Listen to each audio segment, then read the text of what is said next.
Venerable Bhattacharya, उहाँसँग धेरै धेरै अनुभवहरू छ। Metta school, Karuna girls college, peace group, nunnery, Bodhi Institute for Peace Education. He also co-founded and is spiritual director of both Canadian Engaged Buddhism Association and the Algeria Dhamma Center in Costa Rica, extending his teaching and humanitarian work internationally. And he was also the vice chairman of the Lumini Development Trust from 2017 to 2023. And he has worked in different organizations. There is a long list. It keeps going. But I want to note down one thing, that he is pursuing his PhD in applied Buddhism at Lumbini Buddhist University as well. So we're so proud to have him today's program. र आसन गरिदिनको लागि म हार्दिक अनुरोध गर्छु र उहाँको speech पछि तपाईहरुले सुन्न पाउनुहुनेछ. She is a non-meditation teacher, environmental scientist, and so many. Mother of Venerable Bhattacharya at Dhamma. She has worked alongside him to co-found the Canadian Engaged Buddhism Association in Edmonton, the Metta School, Karuna Girls School, Peace Grove Nunnery, Bodhi Institute, Peace Education Center, all in Lumbini, as well as the Lumbini Crane Sanctuary. There are so many others, so please come and have a seat. एकजना अर्को लामा गुरु हुनुहुन्छ, उहाँ पनि different कलरमा हुनुहुन्छ. यति हो, उहाँ पनि हामी जस्तै मान्छे हो, तर उहाँले चाहिँ सबै कुरालाई अलिकति त्यागेर more focus to get towards the enlightenment. उहाँलाई म मञ्चमा आएर आफ्नो आसन ग्रहण गरिदिनको लागि हार्दिक अनुरोध गर्दछु.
좀 된대게 손발랑 브라데 도 바바시라지 버도 침비 임본조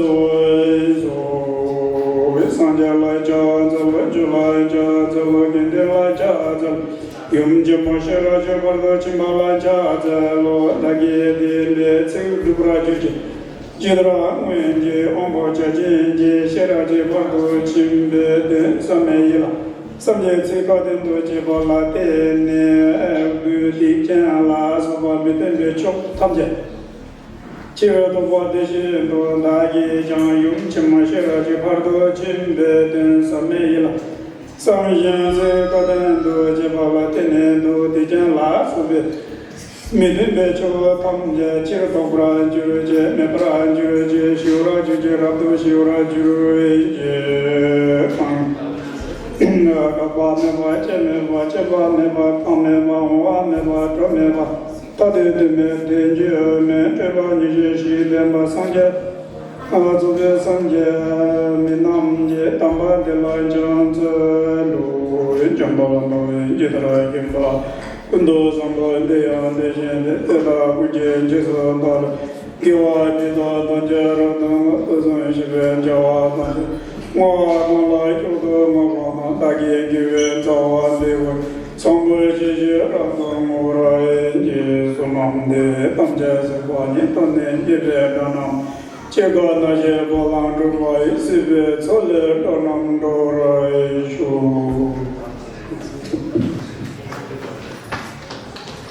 इस पछाडि बोधि गुरुमाबाट 10 मिनेटको presentation sir about the importance of Buddha's education and thought.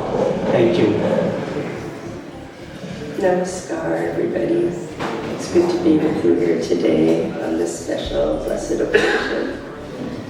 The day that Gautama the Buddha was born in the lovely place of Lumbini, enlightened in Bodh Gaya, passed into parinirvana in Kushinagar.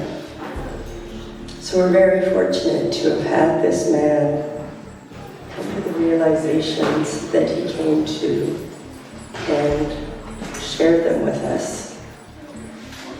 So many of the teachers of the past taught the Buddha. He was, as a prince, entitled to the best education and was going to be a world leader or a world sage.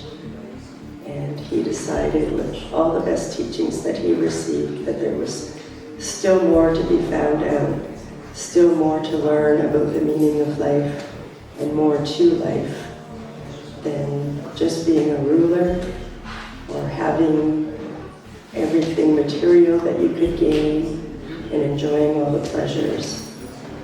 He tried austerities under certain teachers of India. After he left the palace, he traveled and tried different teachers for 7 years. And he perfected all of the teachings of those teachers until finally he himself thought there's still more to be found out. And so he sat under the Bodhi tree that Vesak night about 2,600 years ago. And we're very fortunate that he did. He became an enlightened being, a Sammasambuddha, somebody with so many wonderful qualities that we all would like to emanate, to reflect, to gain ourselves. And on this Vesak day, there is a short stanza that we chant that proclaims all of his good qualities and our gratitude towards him for becoming enlightened and sharing the path for each and every one of us. So I'll just shortly mention that stanza, that chant, and then continue with my short talk. Itipiso Bhagava Arahan Samma Sambuddho Vicha Charuna Sampanyo Sugato Lokavido Anuttarang Purisa Dhammasarati Satta Deva Manusanam Buddho Bhagavati. So he was an actual living person that walked this earth and found enlightenment through his own striving, and taught that we all can do the same, and we're very fortunate that his teachings remain with us today. So many past wonderful teachers, their teachings were lost, or during their lives they were never able to pass them on and see them flourish. And our Gautama the Buddha, the Tathagata, he was able to spend approximately 45 years teaching what he learned to many people across the vast area of India and Nepal, teaching the path that would lead us to peace. And in our world right now, this is something that's extremely valuable and needed. A lot of other practices may not have the valuable lessons that the Buddha gave us, tangible lessons about how to embody peace, how to attain peace for ourselves so that we can spread peace in the world. And the world is direly in need of that at this time. And we might think because there are so many different Buddhist lineages and Buddhist teachings, it's very difficult to follow the Buddhist path. But there's one very simple truth to all of his teachings. Sabbe papasa ekaranam kusalasa upasampadam Saichitang Periyodapanam Etang Buddhana Sasanam. This is the teachings of Gautama the Buddha and all the Tathagatas before him. It's to do no harm, do good deeds, do those things that are helpful to yourself and others. Do no harmful things. Say no harmful things. Try and not have harmful thoughts for yourself and others. And purify your mind so that this becomes the natural way, a way that is easy for us. Right now we have our ingrained patterns of our brain and our conditioning, and sometimes bad thoughts or bad actions or bad speech come from our mouths, our minds, or our hearts. But when we purify our minds and try and train to be like the Buddha by being compassionate, loving, patient, tolerant, true, it becomes very easy for that pathway to be retrained in our brain. It's very scientific. The Buddha did not go on missions and send missionaries. The Buddhist teachings did not spread by force or killing or any kind of bad act. The Buddha said, come and see for yourself. Try it out. Try this experiment. If you find it brings peace to you, please practice. Please follow it. He did not require anybody to change their religion, but just to practice meditation, training the mind, so that we can easily follow the true teachings of the Buddha to do no harm and to help others. It's a very short talk, but I just wanted to remind us how easy and simple it is, 5 minutes a day of watching our breath in mindfulness meditation. We notice that there are spaces between the time that something happens and the time that we react, so that now we can then change our mind and act appropriately instead of reacting. So meditation, training our mind, purifying our mind, is the way, the true way to follow the Buddha's path. And this is the most important teaching the Buddha left us. यसपछि proper viewers of Buddha's teaching मा हाम्रो doctor Raju तुलाधरबाट मन्तव्य आउँछ। Doctor Raju Tuladhar यहाँ लामो समयदेखि बसोबास गर्दै आउनुभएको छ र उहाँको इनिसिएसनमा पहिलो सायद बुद्ध जयन्ती हामीले क्यालगरीमा मनाएका थियौँ र त्यसपछि त्यसले निरन्तर पाएको छ अहिलेसम्म, चाहे सानो उसमा होस् चाहे ठुलो उसमा होस्। उहाँको त्यो लिडरसिपले आजसम्म कन्टिन्युटी पाइराखेको छ र I'm very honored, we're very honored to have him here today, and I would like to request him to come here and deliver his precious speech. Thank you. प्रगतमा वन्दना, बुद्ध धर्म सङ्घमा वन्दना, अनि भन्टे गुरुमा लामा गुरुलाई मेरो वन्दना छ र अरू सबैलाई मेरो नमस्कार छ। मेरो व्यक्तिगत अनुभवको आधारमा म अहिलेसम्म बुद्ध धर्मको बारेमा मेरो अध्ययन अथवा अरूको कुरा सुनेको आधारमा मेरो चाहिँ दृष्टिकोण चाहिँ तपाईँहरूसँग म सेयर गर्दैछु। भगवान बुद्धको जन्म लुम्बिनीमा बगैँचामा भएको हो। लुम्बिनी अहिले हाम्रो देश नेपालमा पर्दछ। यो हाम्रो लागि गौरवको कुरा हो।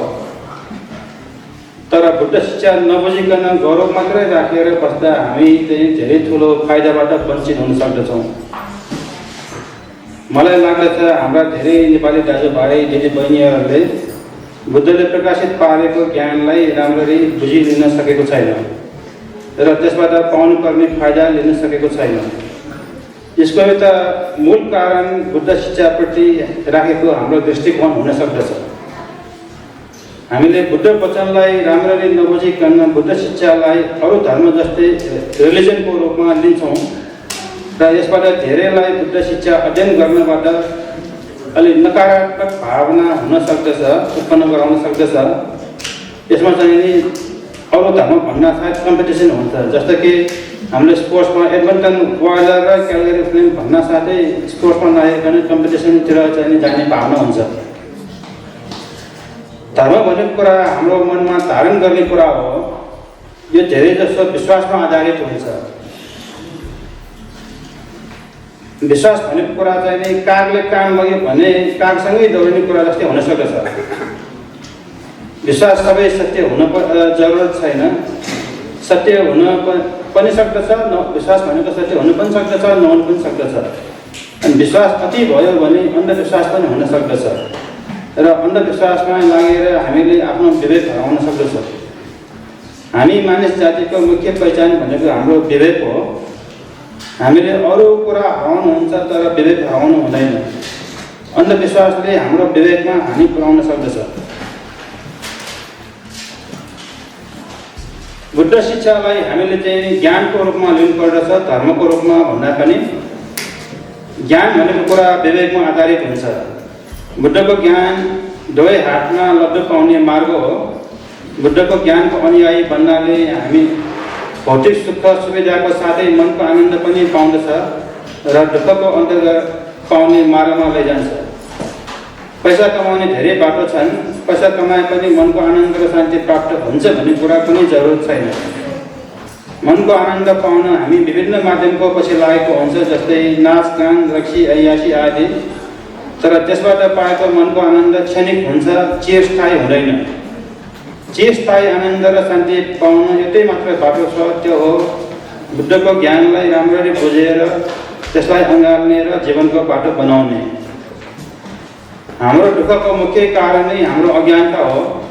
यो अज्ञानताको अन्धकार हटाउन नसकेसम्म हामी दुःखबाट मुक्त हुन सक्दैनौँ। बुद्धको ज्ञान बुझ्नाले हाम्रो अज्ञानता हराउँदछ हामीले संसारको यथार्थ स्वभाव बुझ्दछ र हाम्रो दुःखको अन्त हुन्छ। बुद्ध शिक्षाको मूल लक्ष्य हामीमा कुशल चित्त उत्पादन गर्नु हो। कुशल चित्त भनेको कुशल कर्मबाट उत्पन्न हुन्छ। बुद्ध शिक्षा अनुसार कुशल कर्म भनेको दानशील र भावना, सारांशमा यी तीनवटा कुराहरू हुन्।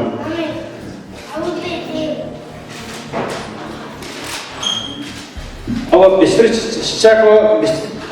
शिक्षाको हिसाबबाट भगवान बुद्धले चाहिँ 84,000 धर्मस्कन्धहरू देशना गर्नुभएको छ। यी धर्मस्कन्धहरूलाई त्रिपिटकमा सङ्ग्रह गरिएको छ।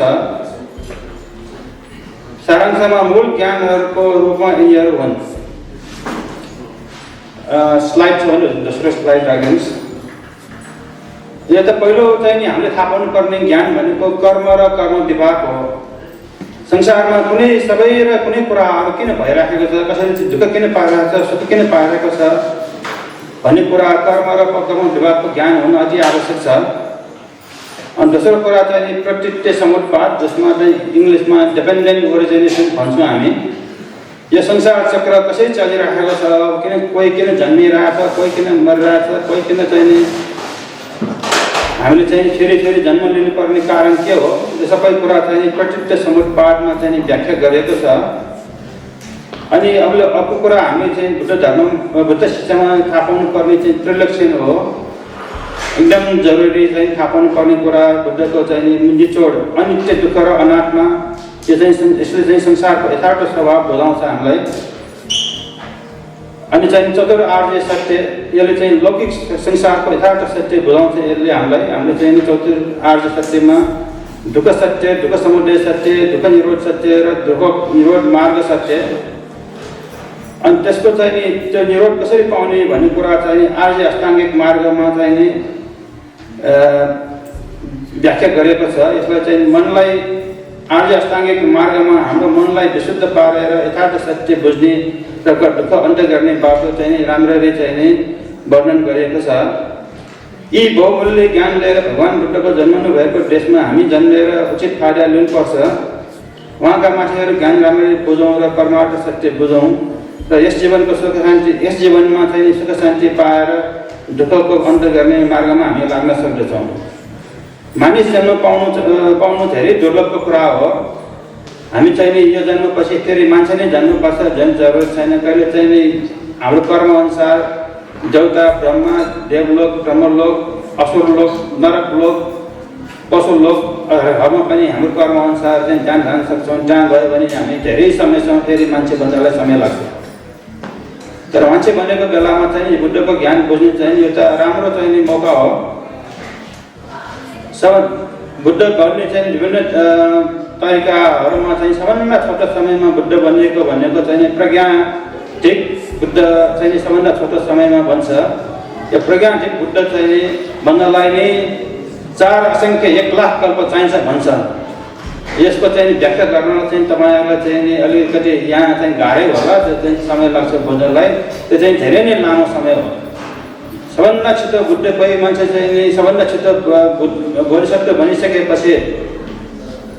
बनिसकेपछि कोही मान्छे बुद्ध बन्न सबभन्दा छोटो समय भनेको 4 असङ्ख्य 1 लाख कल्प लाग्दछ। त्यही भएर चाहिँ बुद्ध चाहिँ संसारमा प्रादुर्भाव हुनु भनेको धेरै दुर्लभ कुरा हो। त्यसमा पनि हामी मान्छे भएर चाहिँ बुद्धकालीन समयमा चाहिँ हामी मान्छे भएर चाहिँ जन्म पाउनु चाहिँ धेरै दुर्लभ कुरा हो। यसमा चाहिँ बुद्धको ज्ञान यस जन्ममा लिन सकिने भनेदेखि हामीले चाहिँ धेरै ठुलो मौका पाउँछौँ। त्यसो भएर चाहिँ यसको उचित फाइदा लिन नसकेमा चाहिँ हाम्रो चाहिँ धेरै ठुलो हानि हुन्छ। त्यही भएर चाहिँ यसलाई भगवान बुद्धको चाहिँ ज्ञानलाई धर्मको रूपमा लिएर चाहिँ यो धर्म यो धर्म त्यो धर्म भनेर चाहिँ अलिकति नकारात्मक दृष्टिकोणले हेर्नु सक्दा चाहिँ यसलाई ज्ञानको रूपमा लिएर चाहिँ हामीले चाहिँ यसको उचित फाइदा लिनुपर्छ भन्दै मेरो चाहिँ छोटो मन्तव्य चाहिँ म यहीँ टुङ्गो गर्छु। धन्यवाद।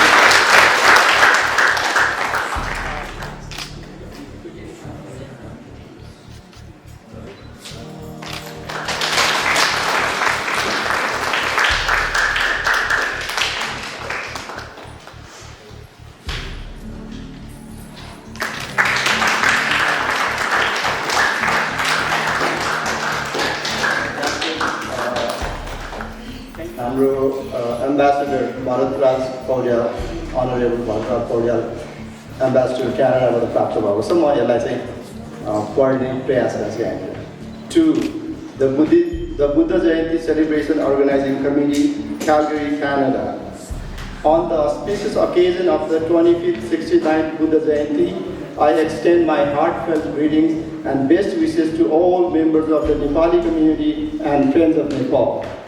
Buddha Jayanti marks a very special and sacred day in the calendar of every Nepali. I commend the efforts of the organizing committee for giving continuity to the celebration of this auspicious day, which demonstrates the dedication and spirit of our diaspora community to keep alive our timeless traditions and values wherever they live. This sacred day marks the birth, enlightenment, and Mahaparinirvana of Lord Buddha, the enlightened son of Nepal, whose teachings of peace and compassion inspired millions around the world. As we celebrate Buddha Jayanti, let us reflect on the timeless values that Lord Buddha imparted to us. His message of non-violence, tolerance, and harmony is more relevant today than ever before. In a world often divided by conflict and misunderstanding, the eternal teachings of Lord Buddha guide us towards a path of mutual respect and coexistence. May this Buddha Jayanti bring peace, happiness, and prosperity to all. Let us pledge to follow the noble path shown by Lord Buddha and work towards creating a more just and compassionate society. Honorable Bharatraj Paudel, Ambassador of Nepal to Canada.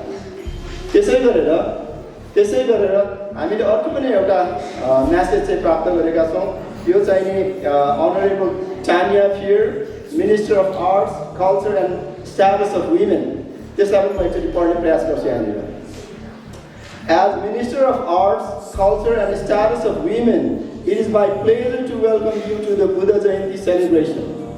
This special occasion brings the community together to honor the birth, enlightenment, and teachings of Lord Buddha, a day filled with reflection, kindness, and joy. Alberta is proud to be home to a vibrant Nepali community. Through music, rituals, and cultural expressions, today's celebration not only preserves cherished traditions but also strengthens the community. A heartfelt thank you to the volunteers, organizers, and everyone who made this day possible. May today inspire compassion, peace, and unity in all of us. Enjoy this beautiful celebration. Honorable Tanya Fear, Minister of Arts, Culture and Status of Women. Thank you so much, Honorable Ambassador Bharatraj Paudel and Honorable Tanya Fear for these wonderful messages. This has already inspired us to get united and continue our traditions and cultures. Thank you. परिचय दिइसकेको छु venerable मेत्याको र तपाईलाई अघि Bodhi institute for peace education which together provide education and support to over 1500 students annually. He also co-founded and is spiritual director of both Canadian English Buddhism Association. र उहाँको धेरै धेरै लिस्ट छ यति भनेर आजको की स्पिकर venerable मेत्यालाई म यहाँ आएर आफ्ना भनाइहरू राखिदिनको लागि हार्दिक अनुरोध गर्दछु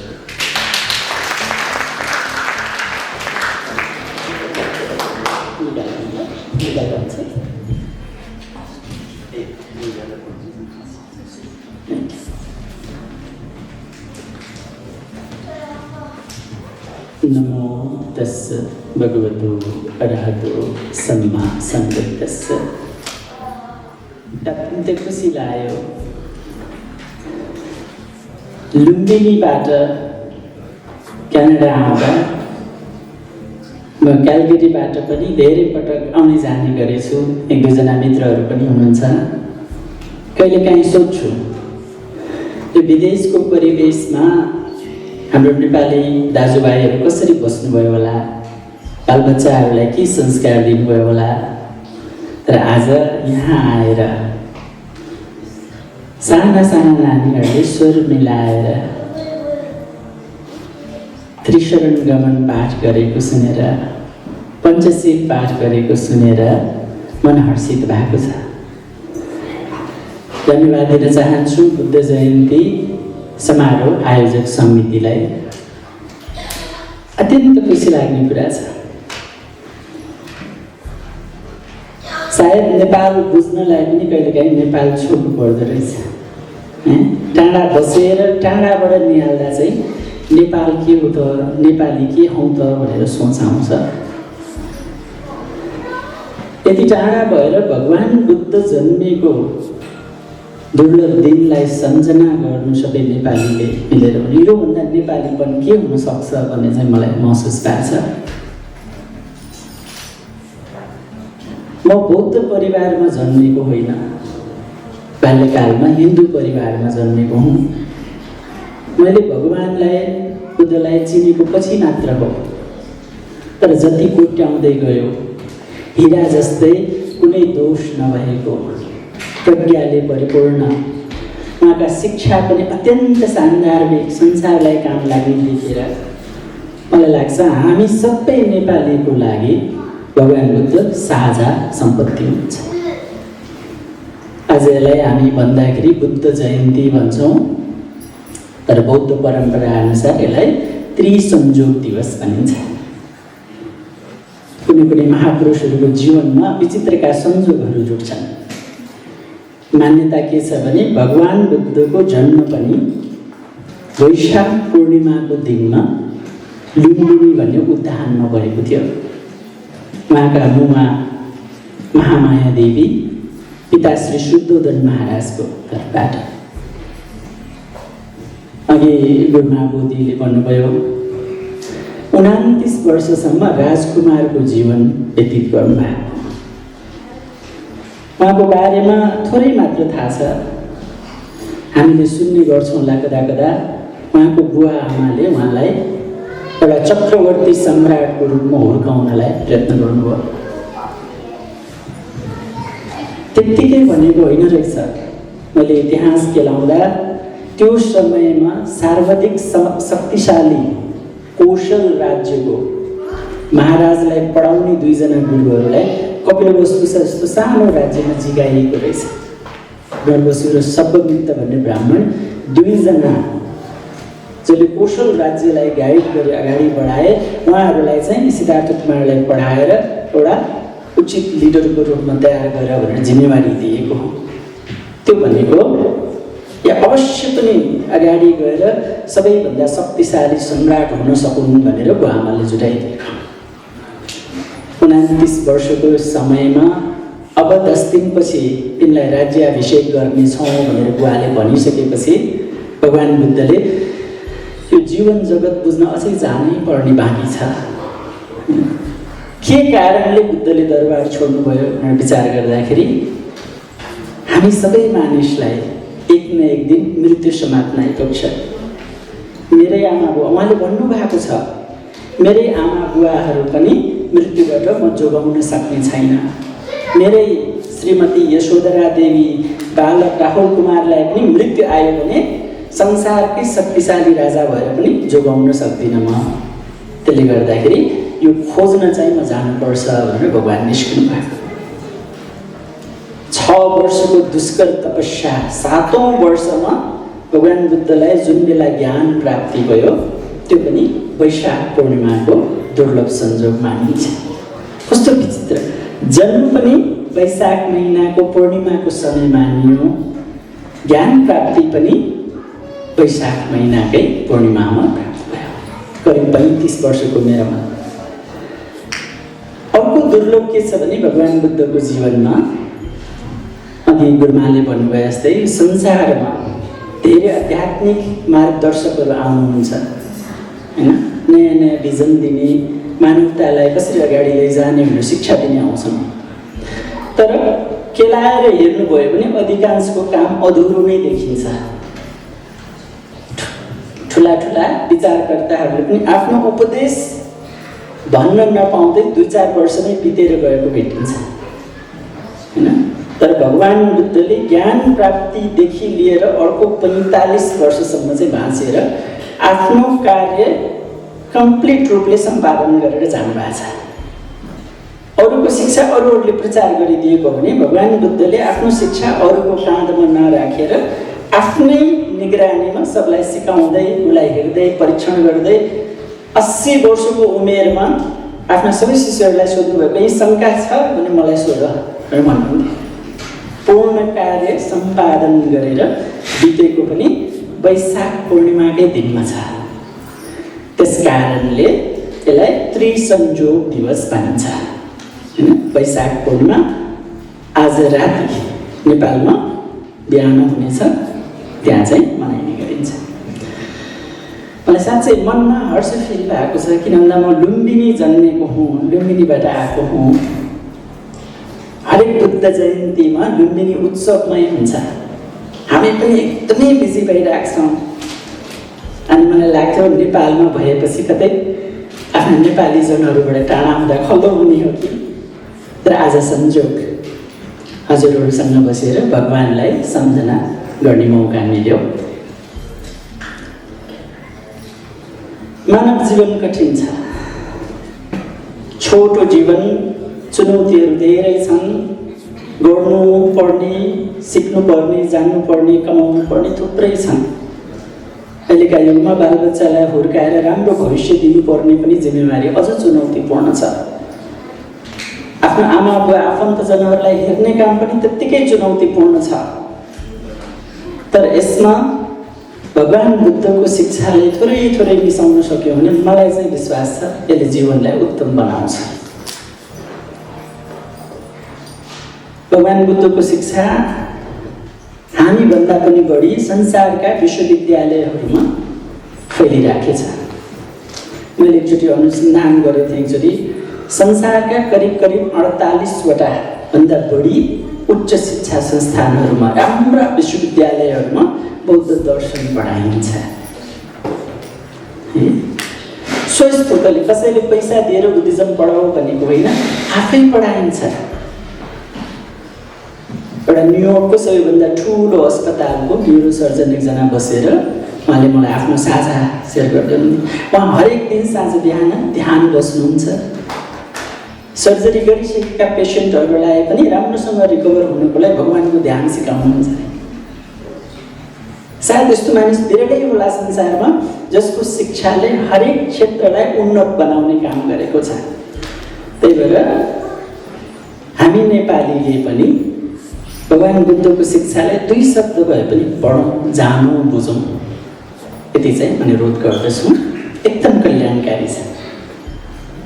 अनि उहाँ डाक्टर साहबको प्रवचन सुने अत्यन्त सारगर्भित छ। बौद्ध दर्शनका सैद्धान्तिक पक्षहरूलाई यति सरल र समीक्षात्मक रूपले प्रस्तुत गर्नुभएको धेरै कुरा छ त्यसमा। एकैचोटिमा नबुझिएला, तर कहिले काहीँ समय निकालेर भगवानको शिक्षा चाहिँ पढौँ, यो चाहिँ मेरो अनुरोध हो। भगवान को हुनुहुन्थ्यो त भनेर भन्दाखेरि महापुरुषहरूको जीवन हामी वर्णन गर्न सक्दैनौँ। त एउटा सानो उपमा दिन्छु है। भगवान बुद्ध 35 वर्षको उमेरमा ज्ञान प्राप्त गर्नुभएको हो। 35 वर्ष धेरै लामो होइन, भर्खरको कलिलै उमेर हो। अनि ज्ञान प्राप्तिपछि सबैलाई सिकाउनुहुन्थ्यो। गाउँ गाउँमा खाली खुट्टा हिँडेर जानुहुन्थ्यो, सिकाउनुहुन्थ्यो। कसैले बुझ्दै, कसैले को होला यो, किन बौलाएर, हामी कहाँ त चलन छ नि, सन्यास लियो भने संसारबाट बौलाएर गयो भन्ने पनि गर्छन् कहिले काहीँ। अनेक थरी भन्थे होलान् सायद। अनि एकचोटि भगवानको एकजना ब्राह्मणसँग भेट भएको छ। उहाँलाई कशी भारद्वाज भनिन्छ। त्यो बेला भारतदेखि लिएर हिमालयसम्मको क्षेत्रलाई जम्बू द्वीप भनिन्थ्यो। अहिलेका भारत, नेपाल जस्ता राष्ट्र थिएन। सायद सम्भवतः जम्बू द्वीपमै सबैभन्दा श्रेष्ठ ब्राह्मण विद्वान चाहिँ भारद्वाज गोत्रको कशी भारद्वाज हुनुहुन्थ्यो। उहाँ त्यस्तो प्राणी थिए जसलाई ब्रह्म ऋषिको उपमा दिएको थियो। त्यो चाहिँ त्यो समाजका सबै ब्राह्मण विद्वानहरूले पनि भारद्वाज चाहिँ उच्च गोत्रका उच्च कुलका पारङ्गत विद्वान हुन् भनेर आदर गर्थे एकदमै। है बुढो ब्राह्मण अनि कति शुद्ध ब्राह्मण भने कसैले दिएको दान लिएर खाँदैन थियो उहाँ। हामी कहाँ चलन छ नि, बाहुन मान्छेले हलो चलाउँदैन। कसै भारद्वाज भनेको आफैले हलो चलाएर खेती गरेर मात्र अन्न ग्रहण गर्थे। अनि एक दिन संजोग जुटेको भगवान् भर्खरको सन्यासी अनि उहाँको खेतनिर गएर एउटा रुखको तल आराम गरेर बस्नुभयो। कसै भारद्वाज हलो चलाएर हातखुट्टा धोएर बस्नु गए त्यहाँ आराम गर्न अनि संवाद भएछ। चालचलन हेरेर भगवान्प्रति आकर्षण त भयो, तर विद्वता परीक्षण गर्नु पर्यो भने ध्यान सम्बन्धी सोद्धाखेरि होइन, पहिलो त सामान्य व्यवहारिक कुरा हुन्छ। बुढो बाहुन बाजे भर्खरको युवा सन्यासी बिचमा संवाद भएको चाहिँ तिमी मागेर किन खान्छौ सन्यासीहरू भने जिस्कायो। आधी घन्टाको वार्तालापपछि ब्रह्म ऋषि मानिएका ती कसै भारद्वाजले भन्नुभएको छ अत्यन्त हर्षित भएर, के भन्नु भने हामी ब्रह्म ऋषिहरूले जुन सपना देख्दछौँ यस्तो हुनुपर्छ मानव जाति, ज्ञान भनेको यस्तो हुनुपर्छ भने जुन मैले चिताउँथे, जुन सबै ब्रह्म ऋषिहरूले सपना सोच्छ त्यो तिमी हो, हामीले खोजेको मानिस तिमी हो सिद्धार्थ भनेर कसै भारद्वाज सूत्रमा उल्लेख गरेको छ। भगवान् ऐतिहासिक युग पुरुष हो। बुद्ध जस्तो पात्र दुर्लभ जन्मिन्छ। वास्तवमा बुझ्ने भने कालजयी प्राणी हो। 2600 वर्ष अगाडि कल्पना गरौँ त हजुरको, त्यो बेला जन्मेको मानिस आजसम्म संसारमा कुनै अस्त्र बिना, कुनै हतियार बिना, कुनै प्रलोभन बिना संसारभरि उहाँको शिक्षा मान्छेले किन खोज्दैछ त? अनि केही न केही त छ होइन, केही न केही त छ ममा। त्यो भनेको मानव जीवनका, त्यसपछि मनको भित्री विज्ञानका जुन अनुभवहरू भगवान्ले सिकाएर जानुभयो त्यो चाहिँ यथार्थ हो। त्यसले उहिलेका मानिसलाई पनि कल्याणकारी बाटो देखायो, अहिले पनि देखाउँछ। त्यही कारणले भगवान्लाई संसारभरिले खोज्छन्। हजुरलाई साधुवाद दिन्छौँ बुद्ध जयन्तीको दिनमा, बुद्धलाई सम्झौँ, उहाँका वचनहरू पढौँ। सकिन्छ भने हरेक नेपालीको घरमा भगवान् बुद्धको एउटा बुद्ध जीवनी चाहिँ पढ्नुपर्छ, थाहा हुनुपर्छ। दोस्रो अरू सकिँदैन भने एउटा सानो किताब धम्मपद भनिन्छ त्यसलाई, है भगवान्का साना साना बाणीहरू हुन्। भगवान्ले के भन्नुभयो त भन्ने कुरा धम्मपद भन्ने किताबमा पाउँछ। हजुरहरूले अनलाइन भए पनि खोजेर धम्मपद चाहिँ पढ्नुपर्छ, त्यति चाहिँ थाहा हुनुपर्छ। आज हाम्रो पहिलो भेटघाट हो, लामो कुरा नगरौँला। बुद्ध जयन्तीको हार्दिक मङ्गलमय शुभकामना सँगसँगै साना साना बहिनीहरू नानीहरूले पनि आफ्ना संस्कार नबिर्सुन् होइन। मलाई अलिकति चाहिँ विदेशमा हुर्किने नेपालीको चाहिँ चिन्ता लाग्छ। नेपालमा भएको नेपालीको चाहिँ मलाई ठिकै लाग्छ, किनभने दायाँ बायाँ हन्डर खाएर भए पनि नेपाली हुन सिक्छ। म एकचोटि केही समय अगाडि लन्डन गएको थिएँ अनि एकदम रहर भएर त्यहाँ विश्वविद्यालय ढुल्नु गएँ। विश्वविद्यालयबाट फर्किँदै थिएँ, एकजना नेपाली भेट भए। मैले त एकछिन चिन्नै सकेन नेपाली नै हुन् भनेर। कपाल मुहाक काटेर जिउभरि ट्याटु राखेर हिँडिराखेका रहेछन्। कहाँबाट उहाँले चाहिँ यो नेपालको भत्ते हो कि भन्ने लाएर अनि दुब्रेर एकछिन भेट्न आउनुभयो। नेपाली फेरि राम्रोसँग आउँदैन, त्यही जन्मेको रे श्रेष्ठ थरको मान्छे, तर लन्डनमै जन्मियो, नेपाल हुर्किन पाएन कहिले पनि। मसँग करिब 1 घन्टा बसेर धेरै दुःखको कुराहरू सोध्नुभयो। भर्खरको उमेर, 40 पनि कटेको छैन, म डिप्रेस भइसकेँ, ड्रग ट्राई गरेँ, जे पनि गरिसकेँ, लाइफमा अब केही बाँकी छैन, बुद्धिज्ममा केही छ कि भनेर सोध्नुहुन्थ्यो। त्यो नेपाली देखेर मलाई टाढ टिर चाहिँ लाग्छ, यो हराएको नेपाली हुन् है। अहिले हुर्किने जुन बच्चाहरू छ, हजुर हामी जेनेरेसनभन्दा अलिक डेन्जर छ। हजुर हामी त यति धेरै टेक्नोलोजी साधनहरू थिएन हैन। अहिलेका बच्चाहरूको एटेन्सन स्प्यान हेरौँ हैन। नलेज त धेरै होला, तर कुन चाहिँ काम लाग्ने विजडम हो भनेर छुटाउन सक्ने ज्ञान छैन हैन। एकछिन सुन त बाबु भन्यो भने दिमाग 10तिर घुमेर बस्छ। भोलि कसरी बाँच्छ होला भने मलाई अलि शङ्कै लाग्छ। त्यसले गर्दा बालबच्चाको लागि भए पनि एकदम आधारभूत कुरा 5 मिनट चुप लाएर ध्यान कसरी बस्ने, आफ्नो सास प्रश्वासमा मनलाई एकाग्र कसरी गर्ने, कुनै पनि वस्तु कसरी ग्रहण गर्ने कसरी छोड्ने, एकदम बेसिक कुराहरू मनको जान्नुपर्छ। किन भन्दा जस्तो सुकै परिवेशमा बसौँ, यो जीवन बाँच्ने माध्यम के हो भन्दा मन हो। यही मन नै आफूसँग रहन्छ जीवनभरि। सुत्ने उठ्ने जुनसुकै बेलामा यही मनले काम गर्छ। अरूसँगको व्यवहारमा पनि यो मनद्वारा नै हुन्छ।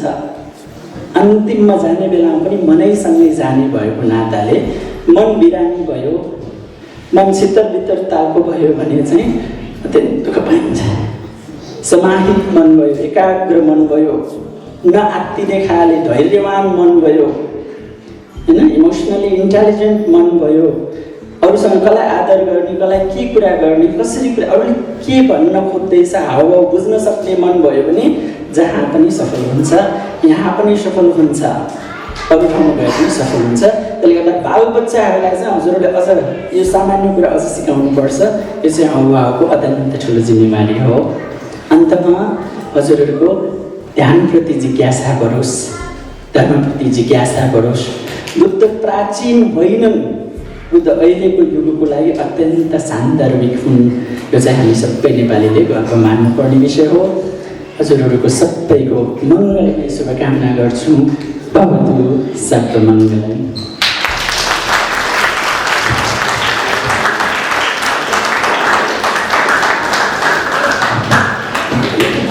ठ्याक्कै उहाँले यति गरिमामयपूर्ण तरिकाले आफ्ना भनाइहरू राखिदिनुभयो।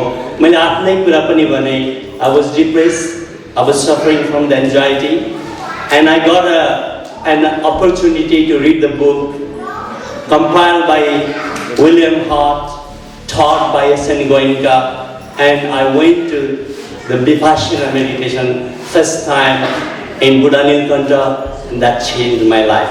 I stopped taking depressions of medicine, anxiety medicine, and I am carrying, and every year, if there is no anniversary of Buddha, I try to say how to honor the teaching that I got from him, and I got cured, and I'm living because of that.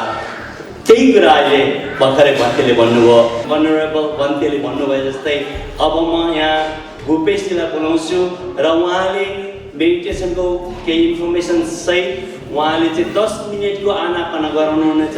अब काम चाहिँ biologist हुनुहुन्छ उहाँ र currently is working as an impact assessment scientist in ब्याफ National Park है। र म भूपेशजीलाई मञ्चमा आएर गोइन्काजीको आनापाना र आफ्नो 5 मिनटको ध्यान सम्बन्धी मन्तव्य दिनको लागि स्टेजमा बोलाउँछु। हार्दिक नमन र सम्पूर्ण दाजुभाइ दिदीबहिनीहरूमा नमस्कार। म एउटा विपस्सनाको सामान्य साधक हो, विपस्सना मेडिटेसनको, र मेरो आजको प्रेजेन्टेसन पनि सबै त्यही मेडिटेसन सम्बन्धी र त्यसैको इन्फर्मेसन र त्यसमा 10 मिनटको एउटा आनापाना मेडिटेसन गराउने सम्बन्धमा फोकस हुनेछ। र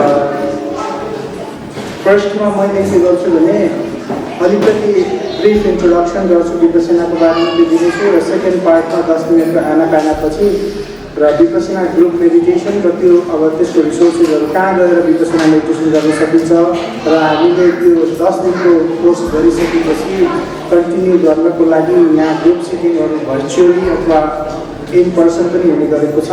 त्यसमा तपाईँहरूले कसरी गर्न सक्नुहुन्छ त्यसको बारेमा मैले अलिकति आफ्नो प्रेजेन्टेसन गर्न कोसिस गर्छु। विपसना भनेको एउटा कस्तो भनेपछि एउटा पुरानो एन्सियन्ट टेक्निक हो जुन बुद्धभन्दा पहिला पनि अब प्र्याक्टिस हुँदै आएको तर बुद्धको पालामा बुद्धले यसलाई अलिकति परिमार्जित गरेर बेटर रिजल्ट कसरी निकाल्न सकिन्छ भन्ने हिसाबमा उहाँले नयाँ डिस्कभरी गर्नुभएको थियो। त्यसको डिटेलको बारेमा मैले यहाँ चाहिँ जान्न किनभने योभन्दा अघि धर्मगुरुहरूले त्यसको बारेमा धेरै कुराहरू भनिदिनु सक्नु भएको छ बुद्धिज्मको बारेमा। त्यो एउटा आर्ट अफ लिभिङ हो। यसको बारेमा अघि पनि भन्नुभयो धर्मगुरुले हामीले हाम्रो लाइफमा सधैँ एकनासको हुँदैन, कहिले अप एन्ड डाउन भइरहेको छ र त्यस्तो अप एन्ड डाउनको बेलामा हामीले आफूलाई संयमित भएर कसरी अगाडि बढाउने, समस्या आएको बेलामा त्यसलाई कसरी आफूलाई सधैँ संयमित भएर अगाडि बढाउन सकिन्छ त्यो कुराहरू तपाईँहरू विपसनाको फेरि मेडिटेसन गर्न सक्नुहुन्छ भने त्यो प्र्याक्टिसबाट त्यस्तो खालको स्किलहरू डेभलप गर्न सकिन्छ। र यसबाट के गर्छ भने मेन्टल प्युरिफिकेसन अब आफ्नो बडीको अब्जर्भेसन गरेर आफ्नो दिमागमा भएको इम्प्युरिटिजहरूलाई कसरी प्युरिफाई गर्ने त्यसको बारेमा केही प्र्याक्टिसहरू छ। र म तपाईँलाई यसको सामान्य बेनिफिटको बारेमा भन्छु। यसको बेनिफिट त अब धेरै छ, अनलिमिटेड छ। तपाईँहरू अब इन्लाइटनमेन्टसम्म पनि जान सक्नुहुन्छ प्र्याक्टिस गर्दै गर्नुभयो भने। तर सामान्य लाइफमा हामीले भोग्ने जुन समस्याहरू छन् त्यसलाई हामीले कसरी समाधान गर्नेसम्म मात्रै हामीले अचिभ गर्न सक्यौँ भने पनि त्यो ठुलो उपलब्धि हो भन्छु मैले भन्नुपर्दाखेरि। जस्तै केही मैले लिस्ट आउट गरेको छु यसको बेनिफिट्सहरू के हामीले लिन सक्छौँ भनेर भन्दाखेरि कुनै कुरालाई हामीले कसरी पर्सिभ गर्ने, जस्तै कसैले के कुनै घटना घट्यो अथवा कसैले हामीलाई केही नराम्रो वचन बोल्दाखेरि हामीले त्यो कुरालाई कसरी लिन्छौँ त होइन। अब विपसना मेडिटेसन गर्ने एउटा साधकले लिने र त्यो नगर्दाखेरि एउटै मान्छे साधना गर्नुभन्दा पहिले र पछि त्यही घटनालाई फरक तरिकाले लिन सक्ने त्यो खुबै डेभलप हुन्छ। अर्को कुरा कस्तो रहेछ अहिलेको उसमा धेरै खालको समस्याहरू सबैले भोगिरहेका हुन्छौँ। जिन्दगी सधैँ एउटै खालले चल्छ भन्ने छैन। हरेक कुराहरू अब टेम्पोरेरी हुन्छ। सबै या त सुख होस् या दुःख होस् त्यो सबै पर्मानेन्ट कहिले हुँदैन, सबै टेम्पोरेरी हुन्छ। सुख भएको बेलामा हामी सधैँ त्यही कुराहरू हुन्छ नै भन्न सक्दैनौँ, दुःखको बेला पनि सधैँ दुःख नै भइरहेको छ भन्ने सकिँदैन। त्यो कुराहरू चेन्ज भइरहेको छ र त्यो चेन्जिङ सिचुएसनमा हामीले आफूलाई कसरी एड्याप्ट गरेर अनि आफूले त्यो सिचुएसनलाई कसरी कोप गर्न सक्छौँ त त्यो स्किल पनि डेभलप गर्छ। जस्तै स्ट्रेसको कुराहरू आयो होइन। अब अहिलेको उसमा नयाँ जेनेरेसनहरूमा अझै पनि त्यो रिजिलियन्सीको एकदमै कमी देखिन्छ होइन। कति कुराहरूमा सानो उमेरदेखि नै सानो सानो कुराहरूलाई पनि कोप गर्न नसकेर कोही ड्रगको लतमा, कोही अरू भनौँ न स्मोकिङदेखि लिएर अब अल्कोहल उसमा लागेको पनि हामी देख्छौँ होइन। बच्चाहरूलाई त्यसबाट पनि विमुख बनाउनको लागि त्यस्तो कुलतबाट लाग्नबाट बचाउनको लागि पनि धेरै हेल्पफुल हुन्छ। अर्को कस्तो भने जस्तै अब कुनै काममा अब आफ्नो धेरै खालको डिस्ट्र्याक्सनहरू हुन्छ। हामीहरूको लाइफमा धेरै कुराहरू डिस्ट्र्याक्सन गर्छ र त्यसलाई फोकस कसरी गर्न सकिन्छ आफ्नो काममा कन्सन्ट्रेसन बढाउनको लागि पनि विपसना मेडिटेसन एकदमै हेल्पफुल हुन्छ। यो मैले आफ्नो एक्सपिरियन्सबाट पनि भन्दैछु र मैले यो गरेको प्र्याक्टिस र डिस्कोर्सहरूबाट पनि मैले सिकेर तपाईँहरूसँग आफ्नो एक्सपिरियन्स सेयर गर्दैछु। र अर्को पिसफुल र ह्याप्पी लाइफ कसरी जिउने भन्ने कुराहरू सिकाउँछ यसमा। यसको टेक्निकको बारेमा भन्नुपर्दाखेरि मैले के भन्छु भने यसमा दुईवटा मेन टुलहरू युज गरिन्छ। एउटा ब्रिदिङ जुन मास्टरी अफ माइन्ड भन्छ, माइन्डलाई कसरी कन्सन्ट्रेट गर्ने भन्ने कुराहरू हामी ब्रिदिङ प्र्याक्टिसबाट गर्छौँ। ब्रिथ इन ब्रिथ आउट गरेर र अर्को नेक्स्ट स्टेपमा के गर्छौँ भने observing sensations on the body without reactions. जस्तै हाम्रो बडीमा डिफ्रेन्ट टाइप्सको सेन्सेसनहरू आउने जाने भइरहेको छ। कुनै सेन्सेसन प्लेजेन्ट हुन्छ, कुनै अनप्लेजेन्ट सेन्सेसन पनि हुन्छ। तर प्लेजेन्ट सेन्सेसनमा हामीले क्रेभिङ गर्नु भएन अथवा अनप्लेजेन्ट सेन्सेसनमा हेट्रेड हुनु भएन।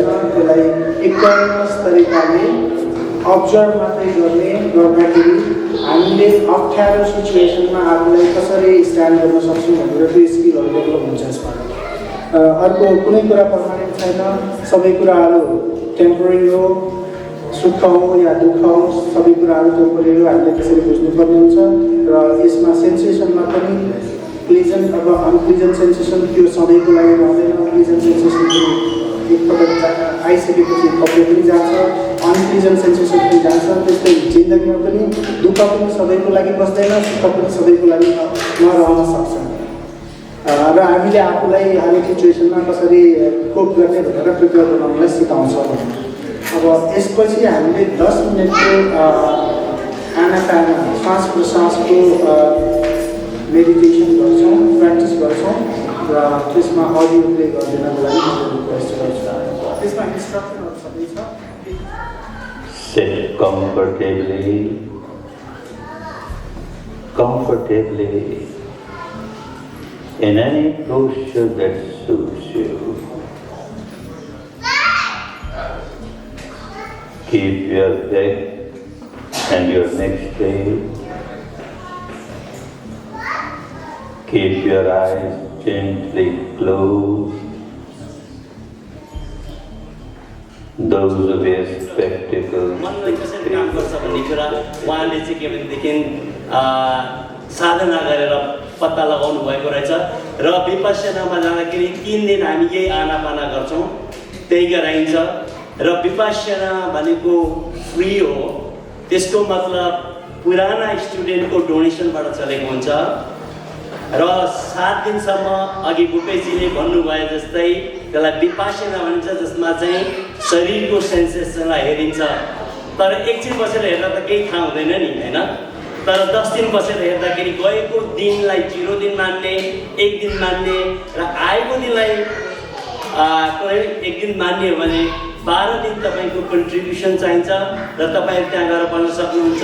र अन्तिममा मात्रै ती साधकहरू जसले अलरेडी विपश्यना लिएका छन् उहाँहरूले चाहिँ डोनेसन दिन सक्नुहुन्छ।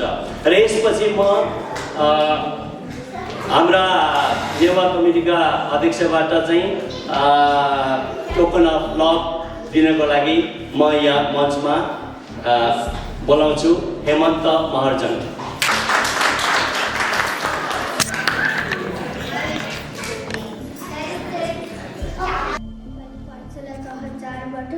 आज म सबैभन्दा पहिला यहाँहरूलाई बुद्ध जयन्तीको धेरै धेरै शुभकामना। आज म यहाँहरूलाई बुद्धको एउटा कथा सुनाउन गइरहेको छु। एकादेशमा एउटा गरिब मानिस थियो। उसँग घर थिएन अनि ऊ जहिले पनि माग्न खोजिरहन्थ्यो, तर उसको खानेकुरा जहिले पनि हराइरहेको हुन्छ। एक दिन उसलाई मुसा भेट्छ, त्यो मुसाले उसको खानेकुरा चोरिरहेको हुन्छ। गरिब मानिसले मुसालाई गाली गर्दै भन्छ, ओइ मुसा, तिमीले मेरो खानेकुरा किन चोरेको? बरु अरूको खानेकुरा चोर न, म गरिब हो। अनि मुसाले भन्छ, मेरो भाग्यमा तिमीले खानेकुरा खानुपर्छ भनेर लेखेको छ र तिम्रो भाग्यमा तिमीले जति खानेकुरा जम्मा गर्न खोजे पनि तिमीले थोरै खानेकुरा पाउँछौ भनेर तिम्रो भाग्यमा लेखेको छ भनेर मुसाले भन्छ। अनि गरिब मानिस बुकुरोमा हात लाउँदै चिन्तित हुन्छ र सोध्छ, मेरो भाग्यमा यस्तो किन लेखेको होला? त्यसपछि मुसाले भन्छ, यो प्रश्न बुद्धलाई सोध्न मिल्छ, बुद्धलाई सायद थाहा हुन सक्छ। त्यसपछि त्यो गरिब मानिसले बुद्धलाई त्यो प्रश्न सोध्ने विचार गर्यो र आफ्नो यात्रा सुरु गर्यो। यात्रा लामो थियो अनि उसले 3 जनालाई भेट्यो, एउटा धनी मानिस, एउटा जादुगर र अर्को कछुवा। अनि ती 3 जनाले पनि आफ्नो प्रश्न बुद्ध सामु राखिदिनु भने। त्यो धनी मानिसको प्रश्न थियो, उसको प्रश्न थियो कि उसँग एउटा 16 वर्षकी छोरी थियो जो बोल्न सक्दिन थियो। उसको प्रश्न थियो कि छोरी बोल्नलाई के गर्नुपर्छ भनेर र जादुगरको प्रश्न थियो कि जादुगरले के गर्नुपर्छ स्वर्ग जानलाई। उसले भन्यो कि ऊ हजारौँ वर्षदेखि स्वर्ग जान खोजिरहेको थियो, त्यही पनि सकेको छैन। अनि जादुगरको प्रश्न थियो ऊ के गर्नुपर्छ स्वर्ग जानलाई। र कछुवाको पनि 500 वर्षदेखि ड्रागन हुन खोजिरहेको थियो, त्यही पनि ड्रागन हुन सकेको छैन। कछुवाको प्रश्न थियो कि ऊ ड्रागन हुन के गर्नुपर्छ भनेर। यो सब प्रश्न लिएर गरिब मानिस बुद्ध सामु गयो। बुद्धलाई आफू र अरूको प्रश्न सोध्न तयार भयो र बुद्ध भेट्ने बित्तिकै उसले बुद्धलाई नमस्ते गर्यो। भगवान बुद्धलाई सोध्यो कि उसले प्रश्न सोध्न मिल्छ भनेर। भगवान बुद्धले हुन्छ, तर मैले केवल ती प्रश्नको उत्तर मात्रै दिन सक्छु भनेर जानकारी दिनुभयो। त्यसपछि गरिब मानिस अलमल्यो। उसँग 4वटा प्रश्न थियो, उसको, कछुवाको, अनि धनी मानिसको अनि जादुगरको। त्यसमध्ये कसको चाहिँ नसोध्नु भनेर उसले सोच्छ र सोच्दै उसलाई आफ्नो समस्या अरूको भन्दा थोरै अलि सानो लाग्छ र अरूको प्रश्न सोध्नु नि गर्छ। उसले अरूको प्रश्न सोध्छ अनि उत्तर लिएर फिर्ता जान्छ। अनि फिर्ता फर्किँदा उसले कछुवा भेट्छ। कछुवालाई भन्छ कि उसले आफ्नो कवच खोल्नुपर्छ अनि यो ड्रागन हुन्छ भनेर। यो सुनेपछि कछुवाले आफ्नो कवच खोल्छ र ऊ ड्रागन हुन्छ। त्यो कवचभित्र सुन, चाँदी, हिरा, मोती हुन्थ्यो। त्यो सब सुन, चाँदी, हिरा, मोती कछुवाले भिखारीलाई दियो र भिखारी आफ्नो बाटो लाग्यो। गरिब मानिस बाटो लाग्दै उसले जादुगरलाई भेट्यो र जादुगरलाई भन्यो कि उसले आफ्नो लट्ठी जादुको छडी तल राख्नुपर्छ अनि ऊ बल्ल स्वर्ग जान सक्छ भनेर। त्यसपछि यो सुनेपछि जादुगरले आफ्नो छडी भिखारीलाई दिन्छ र आफू स्वर्ग जान्छ। अन्तिममा ऊ धनी मानिसकोमा जान्छ र उसले भन्छ कि आफ्नो छोरीले जीवन साथी भेटेपछि बल्ल बोल्न सक्छन् भनेर। अनि त्यति बेला त्यो धनी मानिसको छोरी आउँछिन् र बोल्छिन्। यो सुनेर सबैजना छक्क पर्छन्। त्यसपछि थाहा हुन्छ कि धनी मानिसको छोरीको जीवन साथी त्यो भिखारी रहेछ। अनि धनी मानिसले आफ्नो छोरीको विवाह भिखारीसँग गर्यो अनि तिनीहरू खुसी साथ बसे। यो कथाको शिक्षा हो कि हामीले जे गर्यो त्यही फिर्ता आउँछ। हामीले राम्रो गर्यो भने हामीलाई राम्रो फिर्ता आउँछ अनि हामीले नराम्रो गर्यो भने हामीलाई नराम्रो फिर्ता आउँछ। जसरी भिखारीले यो कथामा अरूको राम्रो सोच्यो अनि अरूलाई राम्रो देखायो र उसले फिर्तामा सब राम्रो पायो। हामी पनि भिखारी जस्तै अरूलाई राम्रो सोच्नुपर्छ र अरूलाई राम्रो गर्नुपर्छ अनि फिर्तामा बुद्ध भगवानले हामीलाई आफै राम्रो चिज दिनुहुन्छ। जस्तो यति भन्दै हजुरले मेरो कथा पनि बुझ्नुभयो होला। यति भन्दै म गीता मान्न चाहन्छु। धन्यवाद।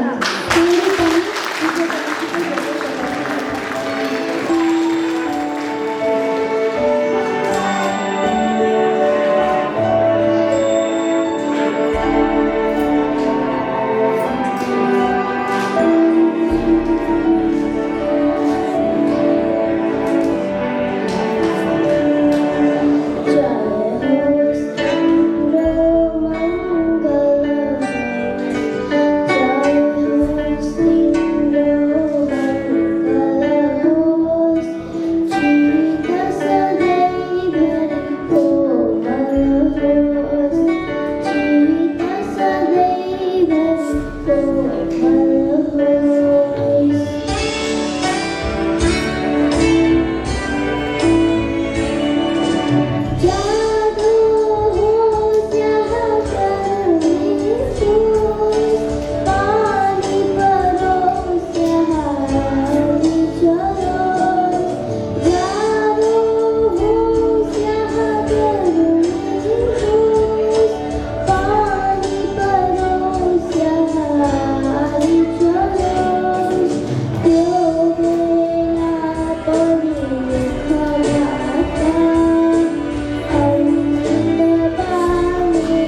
Namo Buddhaya, all of you. On behalf of organizing committee, I extend my heartfelt thanks to all of you for joining us in celebration 2069 Buddha Jayanti celebration here in Calgary. I especially thank you to our Venerable Metta Bhante and the Lama Guru Dorje for your spiritual guidance, prayers, and the blessing that made celebration truly meaningful. We are deeply honored by your involvement. We are also deeply gratitude to Guruma Bodhi, Dr. Raju Tuladar, and Bhupesh Kharka for your enlightenment speeches.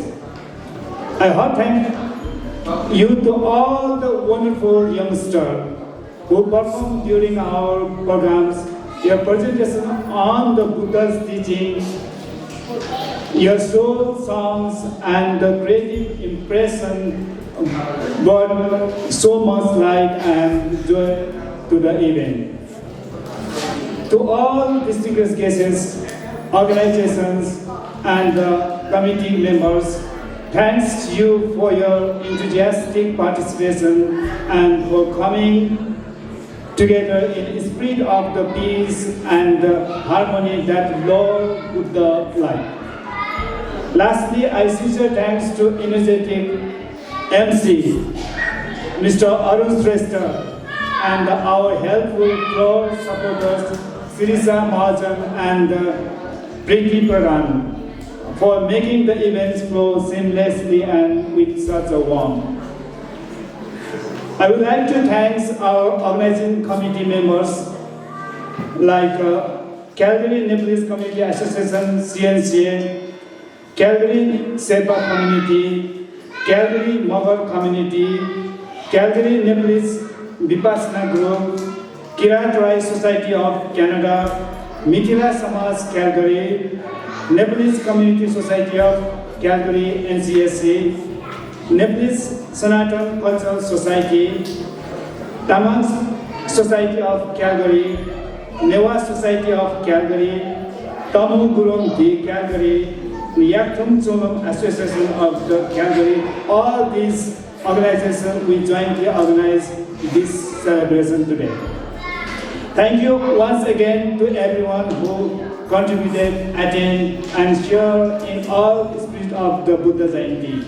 May the teaching of the Buddha continue the light of our path. I would like to one more time Mate Bhante on the stage for handovering the token of love.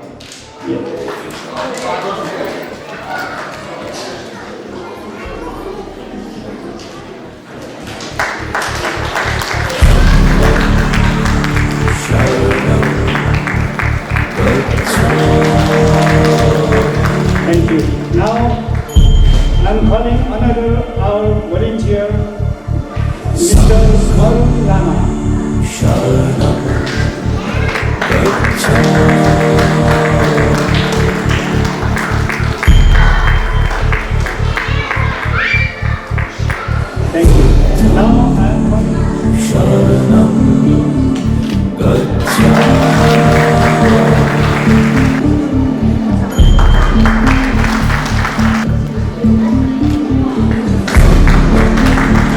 ग्रीष्म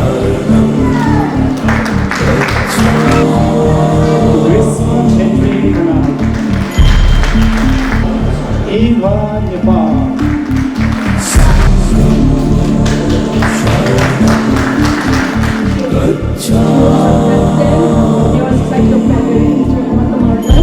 Please come on the stage. And खदा अर्पणको लागि हाम्रो राजु तुला दाजुलाई हामी स्टेजमा निम्ताउन चाहन्छौँ